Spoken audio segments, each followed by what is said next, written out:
naniniwala po ako na buhay pa rin ang heroism sa panahon ngayon dahil I think lahat tayo mag-a-agree na ang daming pinagdadaanan ng Earth ngayon, ang daming pinagdadaanan ng mundo ngayon kahit saang parte at nalalagpasan natin yung lahat dahil marami pa rin mga tao yung matapang at yung hindi makasarili para tumulong sa mga tao, lalo na yung mga nangangailangan. So, buhay na buhay pa rin. Oo naman, meron pa ring heroism sa panahon ngayon at sa iba't ibang paraan. 'Di ba kasi yung mga Gen Z ngayon, may mga kanya-kanya na silang pakulo, 'di ba? At meron na rin sa online, ganyan. At masasabi ko, meron pa rin talagang heroism sa iba't ibang paraan. For example, syempre ayan, sa bahay, 'di ba? Yung mga anak, syempre kailangan natin sundin yung mga magulang natin at yung mga magulang nandyan sila para i-guide yung mga anak nila. Ganon. Sa pamilya.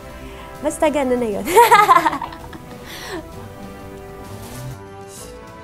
Sa tingin ko, buhay pa rin ang heroism sa panahon ngayon kasi feeling ko there are more ways to help, lalo na sa social media. We're all more connected. So, may mga bagay na mas madali ka na makahingi ng tulong, mas madaling bigay ng tulong through modern technology. So, yeah. Oo naman, guys. Talaga namang buhay na buhay ang heroism sa panahon pa rin ngayon. Makikita natin yan sa news, sa social media.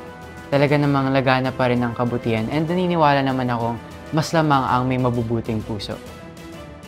Yes, naniniwala ako na buhay pang heroism sa panahon ngayon.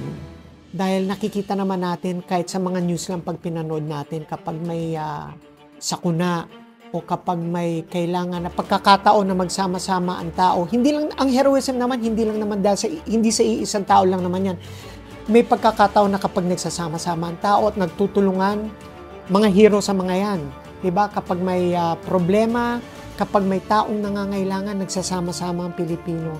At hindi lang Pilipino, mga tao sa buong mundo. I think natural sa ating mga tao na tumugon sa pangangailangan ng iba. Kaya sigurado ako hindi nawawala ang heroism. Tumingin lang tayo sa paligid, sigurado may makikita tayong mga pangyayari na ang tao ay nagiging hero sa ating buhay.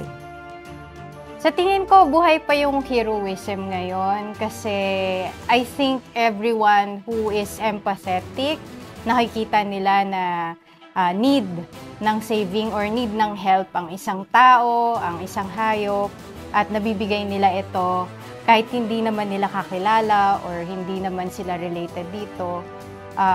Gumagawa pa rin sila ng paraan. Nakikita din natin sa social media na lahat nagpupulong-pulong, lahat nagtutulong-tulong kung may isang taong nangangailangan ng tulong. So yes, in different forms, in different ways, buhay pa ang heroism. Heroism, kung buhay pa sa atin, well, marami naman kasing klaseng heroism eh.